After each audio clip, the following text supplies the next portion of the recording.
On peut donc parfaitement comprendre que cette affaire est la dimension que nous vivons aujourd'hui.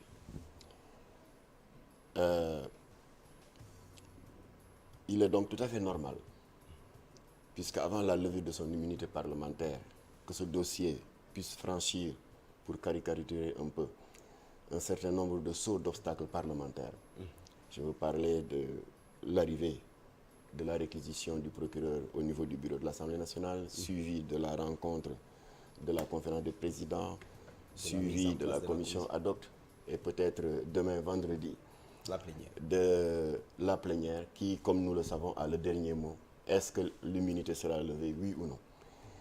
Alors nous avons tous eu à déplorer dans les réseaux sociaux qu'à chacune de ces étapes, l'institution parlementaire se caractérisait par un climat d'invective qui n'honore pas cette institution, mais qui également se répercute au niveau de l'opinion. Et ça a dégénéré même parfois en passant de la violence verbale vers la violence physique. Le sang a coulé, des policiers ont reçu des briques sur la tête, etc. Alors, il est donc normal que lorsque cette situation dégénère à ce point, d'autant plus que le climat social s'est dégradé de manière continuelle. On assiste à une tension un peu partout. Voilà, accentuée par une tension politique qui aura placé notre pays dans une zone de turbulence lourde d'incertitude et qui va crescendo. Il est donc normal que dans ce pays, que des voix s'élèvent pour essayer de recadrer un peu. Alors c'est un peu l'ambition d'un certain nombre de responsables religieux d'obédience diverses qui spontanément, il n'y a pas eu de calcul ni rien, se sont téléphonés, se sont rencontrés pour voir ce que nous pouvons faire ensemble. Pas pour chercher à nous immiscer dans le travail de l'institution judiciaire. Vous voulez engager une médiation, c'est ça? Voilà, nous voulons donc engager une médiation au-delà de l'aspect judiciaire du dossier, mais plutôt une médiation allant dans le sens de faire comprendre à l'opinion que ce pays nous appartient à tous et que nous devons le construire ensemble, mais en faisant l'effort de préserver nos acquis démocratiques, en faisant également l'effort de sauvegarder la stabilité sociale, la paix civile, parce que ce sont des denrées si rares dans cette sous-région africaine qui est régulièrement ensanglantée par des conflits politiques, des rivalités ethniques et religieuses. Alors on se rend compte du caractère précieux de cela que lorsqu'on l'aura perdu. Alors nous n'avons pas voulu jouer au rôle hypocrite du médecin après la mort. Mais est-ce que vous n'avez pas tardé à réagir? Je crois plutôt que l'inverse, parce qu'il y a beaucoup de gens qui nous disent que est-ce que ce n'est pas trop tôt, la plénière ne s'est pas encore réunie pour prendre une décision dans un sens ou dans un autre. Nous leur disons oui. Nous travaillons indépendamment de l'institution judiciaire et législative. Nous travaillons en prenant le parti d'être du côté des populations civiles, qui sont toujours les chairs à canon. Partout en Afrique, quand une situation politique dégénère, en passant de la violence verbale à la violence physique. Donc c'est les populations civiles qui nous préoccupent. Et c'est pour cela que nous demandons à tout un chacun de savoir raison garder et de laisser à ceux qui ont la charge de la gestion de ce dossier. D'abord, nous l'avons vu tout à l'heure, l'institution parlementaire qui a un rôle à jouer parce que le mis en cause n'est pas n'importe qui, il a des droits.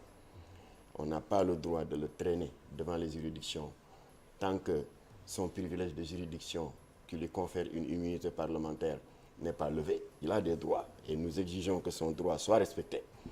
Mais cependant, nous exigeons également que nos compatriotes qui veulent donner à cette affaire privée une tournure qui n'est pas la sienne, chassent également raison garder. Mais est-ce qu'en réalité cette affaire n'a pas un peu une connotation politique? Bon, cela dépend du point de vue où l'on se trouve. Parce qu'encore une fois... Ça dépend de l'angle de perception de la chose. Exactement. Parce qu'encore une fois, dès le début de la crise, entre guillemets, si on peut la qualifier ainsi, nous savons tous que c'était une affaire privée impliquant 2 concitoyens, dont l'une des parties a estimé, pour des raisons qui lui sont propres, saisir la justice par le biais d'une plainte en bonne et due forme. C'est le droit le plus absolu à quiconque s'estime offensé de saisir qui de droit. Mais d'habitude, la presse qui a l'habitude de traiter des dizaines et des centaines de cas chaque année, comme cela, des affaires de mœurs, et qui se règlent sans que des fois l'opinion ne soit même au courant. Mais là, encore une fois, la particularité de cette affaire, ça implique un homme public. Ça implique un des leaders de l'opposition. Un leader d'opposition qui bénéficie d'une protection que lui confère la loi et que personne n'a le droit de piétiner cette protection. Donc, alors l'Assemblée nationale est en train de s'acquitter progressivement, étape par étape, des exigences procédurales pour que tout soit respecté. Et tout à l'heure, j'ai entendu Ousmane Sonko dire que tant que tout ne sera pas respecté, il ne déférera pas à la convocation de la séance plénière de ce vendredi. Mais il n'a pas tort. Alors maintenant, ouvrons les yeux pour voir si l'Assemblée nationale va veiller à ce qu'il n'y ait pas vice de procédure. D'accord. Par rapport à la médiation que vous avez annoncée tout à l'heure, est-ce à dire que vous allez rencontrer les protagonistes, c'est-à-dire les 2 parties? Bon, en fait, en matière de médiation, je ne vous apprendrai pas que pour qu'elle soit crédible, il est incontournable de prendre langue avec les parties, avec les protagonistes. Mais cependant, nous avons... Donc, en clair, vous allez rencontrer et Ousmane Sonko et Adji Sarr. Les protagonistes, c'est tout dire, parce qu'il s'agit encore une fois d'une affaire publique, d'une affaire privée impliquant 2 personnes. Seulement, nous avons tenu à poser un préalable, c'est-à-dire informer l'opinion de nos intentions, pour leur dire que ce n'est pas une médiation politicienne, mais c'est une médiation entamée par des responsables religieux d'obédience confessionnelle différentes. Il y a des Khadir, il y a des Tidjanes, il y a des Layen, il y a du tout. Et surtout, nous avons tenu à honorer Abbé Jacques Seck, qui a bien voulu se joindre à nous. Alors, lorsqu'il était question de structurer ce collectif, parce qu'en toute chose, il faut qu'il y ait un dirigeant. Absolument. Alors, nous avons été acquis à l'idée que nous sommes en Afrique et au Sénégal, où la tradition voudrait, où la tradition consacre le droit d'aînesse. Et nous avons, par consensus, décidé, puisque Abbé Jacques Seck est le doyen d'âge de ce collectif, de faire de lui le coordonnateur, ce qu'il a accepté volontiers et nous l'en remercions. Alors maintenant, donc, nous devons tenir notre première réunion après la plénière de demain, vendredi. Et au terme de cette... on saura si l'immunité parlementaire... Voilà, et au terme de cette rencontre parlementaire décisive, parce que c'est en ce moment-là que Ousmane Sonko sera édifié sur son sort, alors nous saurons, lors de notre réunion de samedi, quelle orientation donner à notre démarche. Mais encore une fois, nous ne comptons pas nous immiscer dans le travail de l'institution législative ni judiciaire, mais plutôt être à l'avant-garde de toutes sortes d'étincelles de nature à embraser ce pays. Parce que ce pays nous appartient à tous. Qui est-ce que vous allez rencontrer en premier, Ousmane Sonko ou Adji Sarr? Je préfère laisser au collectif, n'est-ce pas, le privilège d'en décider. Et en ce moment-là, nous entrerons en activité et en action. D'accord. En tout cas, cette affaire a fait beaucoup de bruit. Il y a eu plusieurs arrestations. Ce que dénoncent d'ailleurs les organisations de la société civile. Comment vous appréciez un peu ces arrestations tous azimuts-là? Cela est inhérent à une crise politique que l'on laisse se développer et qui peut avoir des ramifications les plus inattendues. Qui aurait pu imaginer qu'on en arriverait non seulement à des invectives par le biais des réseaux sociaux, mais également par l'envoi de SMS, de messages audio, d'insultes et de menaces de mort. Personne ne pouvait l'imaginer, mais on est déjà arrivé à cette étape. Alors, puisqu'il n'est pas besoin d'être diplômé en sciences politiques pour accepter que, en général, la violence politique ne tombe pas du ciel ex nihilo, mais elle est souvent préparée. Il y a toujours un élément déclencheur. Voilà, il y a non seulement un élément déclencheur, mais il y a une préparation de terrain qui se fait par cette violence verbale que l'on néglige, consistant à insulter, à faire du déballage dans les réseaux sociaux. Donc c'est un terrain très favorable sur lequel va prospérer très facilement une autre forme de violence éminemment plus préoccupante, à savoir la violence physique. Voilà, on en a déjà eu un avant-goût dans les environs du domicile de Sonko, où il y a eu des échauffourées très violentes. Le sang a coulé. Un policier a reçu une brique de plus de 3 kilos sur la tête. Et nous lui souhaitons bon rétablissement parce qu'on ne sait pas où en est son état de santé. Et ça me le rappelle, en 2011, le policier Fodé Ndiaye avait perdu la vie à Colobane.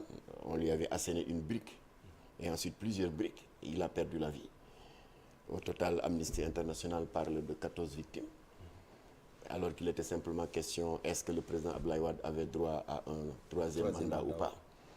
Mais ceux qui devaient parler et aller en amont avec leur seau d'eau pour éteindre les prémices d'incendie ne l'avaient pas fait. Et nous l'avons tous regretté. Il y a eu 14 morts. Et j'en profite justement pour alerter un peu la population civile qui nous préoccupe le plus.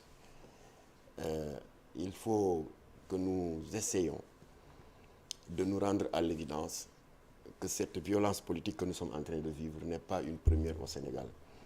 Je me ferai le devoir de citer 3 petites étapes assez rapidement parce qu'il y en a beaucoup. Quand nous devions organiser, nous Sénégalais, la toute dernière élection législative, avant que nous n'accédions à l'indépendance, parce que tout le monde savait qu'avant l'indépendance, il n'y avait que 2 partis. Il y avait la SOFIO, la section française de l'Internationale ouvrière de Maître Lamine Gueye, et il y avait le BDS de Senghor. Alors, lorsque la SOFIO devait quitter Bignona pour se rendre à Ziguinchor pour son meeting de clôture, les activistes du BDS leur avaient tendu une embuscade. Il y a eu un affrontement sanglant, 4 morts, 46 blessés, dont le colistier de Maître Lamine Gueye lui-même, le médecin vétérinaire rufisquois Ousmane Socé Diop, qui avait reçu une balle dans la jambe. Alors, qu'est-ce qui s'est passé après l'indépendance?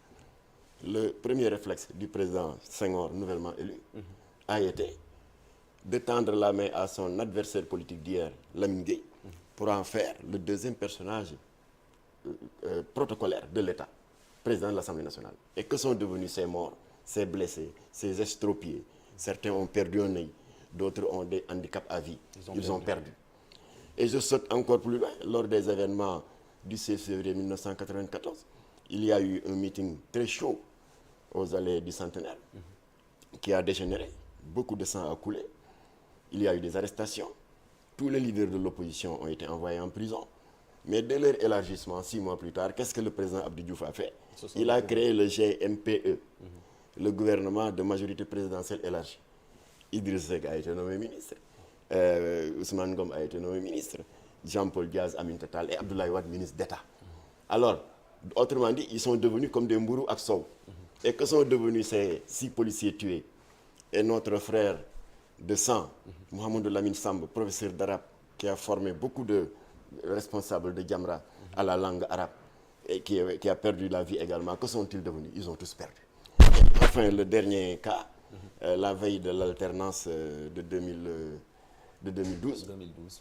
Alors, il était question d'accepter ou non l'éventualité d'un 3e mandat du président Abdoulaye Wade. Il y a eu des échauffourées. Il y a eu des morts. Il y a eu des morts. Et finalement, lorsque le président Macky Sall a été consacré... Donc en clair, les Sénégalais doivent prendre conscience de tout cela. C'est là où je vais en terminer. Alors finalement, tous ceux qui étaient contre le président, n'est-ce pas, et qui disaient que c'était le traître du M23, parce qu'au lieu de boycotter la campagne électorale et de rester en sitting à la place de l'indépendance, il a préféré battre campagne. Où sont-ils? Ils sont tous devenus des Mbourok Sow avec le président. Mais et où sont les 14 morts? Mais est-ce que quelque part aussi, M. Gueye, cette frustration un peu des Sénégalais ne peut pas se justifier, puisqu'on a vu ici l'affaire Khalifa Sall, on a vu l'affaire Karim Wade, au point que certains pensent, ne croient même plus à l'indépendance de la justice. Est-ce qu'il n'y a pas lieu de se poser des questions par rapport à ça? Non, je pense qu'il faut qu'on soit un peu cohérent avec nous-mêmes quand nous portons un regard inquisiteur sur l'institution judiciaire. Pas plus tard qu'il y a trois semaines, je pense, la justice a eu à trancher un contentieux opposant ton confrère Ahmed Aïdara, qui faisait face aux frères de sang du président, du président Macky Sall, Aliou Sall. Mais la justice a tranché en faveur d'Ahmed Aïdara. Et le frère du président a perdu. Il a été débouté de toutes ces demandes. Alors là, tout le monde avait applaudi, a dit voilà une justice indépendante. Mais il suffit que la justice fasse la démarche inverse dans une autre affaire. Ah, c'est des pourris, c'est des corrompus. Il faut qu'on soit cohérent. Parce qu'on ne peut pas tout le temps tirer sur l'arbitre parce qu'il a donné la victoire au camp adverse et l'aduler, le chuchoter chaque fois qu'il vous donne la victoire. Alors donc là, nous devons être acquis à l'idée que nous devons encourager nos magistrats comme Abdoulaye Wade le faisait. Parce qu'Abdoulaye leur a dit, j'étais présent, c'était lors d'une rentrée des cours et tribunaux, ne me parlez plus d'indépendance de la justice, ne me parlez plus d'indépendance des magistrats. Moi, président de la République, j'aurais beau signer des tonnes de décrets pour consacrer votre liberté d'appréciation des dossiers qui vous ont soumis, mais tant que dans votre tête, vous ne vous considérez pas comme affranchi de l'exécutif et de l'administration, je ne pourrai pas vous forcer à vous libérer de cet esclavagisme qu'on vous accuse à tort. Autrement dit, c'était une manière de leur dire qu'une indépendance de la justice ne se décrète pas. C'est le magistrat lui-même qui doit le vivre, qui doit l'accueillir et qui doit le pratiquer.